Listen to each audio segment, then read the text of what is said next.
flowers? Flowers. Yeah, I want this. See, this is what India looks like. ശരിക്കും ഈ കയ്യിലിരിക്കുന്ന പൂച്ചെണ്ട് കണ്ടോ? India എന്ന് പറയുന്നത് ഇങ്ങനെയാണ്. ഇതിനെ കാണുന്നത് പോലെയാണ് India. This is also what Kerala looks like.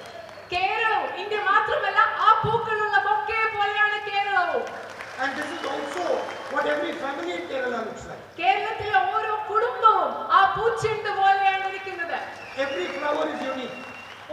അതിലെ ഓരോ പൂവും വ്യത്യസ്തമാണ്, സവിശേഷതകളുള്ളതാണ്. Every flower has a different expression. ഓരോ ഫ്ലവറിനും ഓരോ പൂവിനും വ്യത്യസ്തമായ രീതികൾ, പ്രകാശന രീതികൾ. Every flower has a different beauty. ഓരോ പൂവിനും വ്യത്യസ്തമായ സൗന്ദര്യമാണുള്ളത്. And when you add all the flowers together, they become much more beautiful than the individual flowers. ഈ പൂക്കളെല്ലാം കൂടി ഒരുമിച്ച് നിൽക്കുമ്പോൾ ഇത് ഒറ്റയ്ക്ക് നിൽക്കുന്നതിനേക്കാളും 10 മടങ്ങ് മനോഹരമായി മാറുകയാണ് ചെയ്യുന്നത്. Now imagine if I came to Kerala and I said, look, only white flowers can be in this bouquet. നിങ്ങളൊന്ന് സങ്കൽപ്പിച്ച് നോക്കുക, ഞാൻ കേരളത്തിൽ വന്നിട്ട് നിങ്ങളോട് പറയുകയാണ് ഈ ബൊക്കയിൽ വെള്ള കളറിലുള്ള പൂക്കൾ മാത്രമേ പാടുള്ളൂ എന്ന് ഞാൻ നിങ്ങളോട് പറഞ്ഞാൽ എങ്ങനെയിരിക്കും? We will only have white flowers and the stems have to be 6 inches long.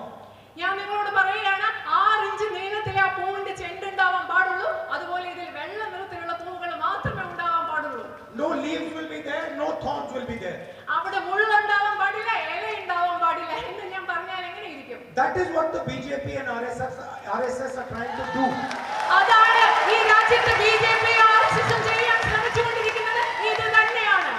To Kerala, to Tamil Nadu, to Uttar Pradesh, to India. കേരളത്തോട്, തമിഴ്നാടിനോട്, ഉത്തർപ്രദേശിനോട്, ഈ രാജ്യത്തോട് മുഴുവൻ ബിജെപി ആർഎസ്എസ് ചെയ്തുകൊണ്ടിരിക്കുന്നത് ഇത് തന്നെയാണ്. Now, first of all, this is completely ignorant. First of all, this is completely ignorant. I'm not able to hear you. First of all, Yeah. this is a completely ignorant action. Yes. ഇതെന്ന് പറയുന്നത് ഈ രാജ്യത്തെ പറ്റി കൃത്യമായ ധാരണയില്ലാത്ത, അറിവില്ലാത്ത ഒരു ചിന്തയും പ്രവൃത്തിയുമാണ്. It shows they don't understand India. അത് മനസ്സിലാക്കുന്നത് അവർക്ക് ഇന്ത്യയെ മനസ്സിലാക്കാൻ സാധിക്കുന്നില്ല എന്നുള്ളതാണ്. And it shows they don't understand Kerala.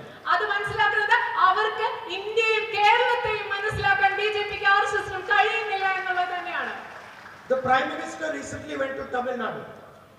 Prime minister, പ്രധാനമന്ത്രി അടുത്തിടെ തമിഴ്നാട്ടിലേക്ക് പോയി. Tamil Nadu has the most brilliant poets like Kerala does. തമിഴ്നാട്ടിൽ അതിമിടുക്കരായ പ്രഗത്ഭരായ കവികളുണ്ട്, കേരളത്തിലുള്ളതുപോലെ. Huge history. വലിയൊരു പാരമ്പര്യം, ചരിത്രം. Huge tradition. വലിയൊരു മഹത്തായ പാരമ്പര്യം. Wars fought over there, people sacrificing their lives, all this stuff is going on. അവിടെ യുദ്ധങ്ങൾ നടന്നു, അനേകം പേർ അവരുടെ ജീവിതം ത്യാഗം ചെയ്തു. Prime Minister says, I like dosas. ഇതെല്ലാം ഉള്ള തമിഴ്നാട്ടിൽ പോയി പ്രധാനമന്ത്രി പറയുകയാണ്, എനിക്ക് ഇവിടുത്തെ ദോശ ഇഷ്ടമാണ്. Brother, I also like dosas. സഹോദര, എനിക്കും ദോശ ഇഷ്ടമാണ്.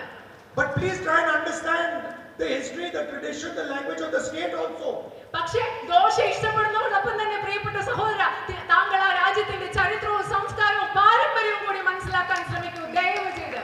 And also realize that the dosa in Tamil Nadu is completely different than the dosa in Kerala.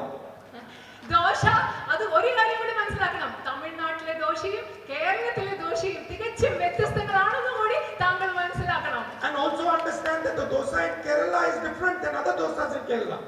ഒരു കാര്യം കൂടി മനസ്സിലാക്കണം, കേരളത്തിലെ ദോശ തമിഴ്നാട്ടിലെ ദോശയിൽ നിന്ന് വ്യത്യസ്തമാണെന്ന് മാത്രമല്ല, കേരളത്തിൽ ഒരു സ്ഥലത്തെ ദോശ മറ്റു സ്ഥലങ്ങളിലെ ദോശയിൽ നിന്ന് വ്യത്യസ്തമാണെന്ന് കൂടി. And that is the genius of our country. ഈ പറയുന്നതാണ് നമ്മുടെ രാജ്യത്തിന്റെ പ്രതിഭ, പ്രാഗൽഭ്യം, പ്രതിഭ എന്ന് പറയുന്നത് ഈ വ്യത്യസ്തതയാണ്. It is why our country is so great. അതുകൊണ്ടാണ് നമ്മുടെ ഇന്ത്യ എന്ന രാജ്യം ഇത്രയും മഹത്തര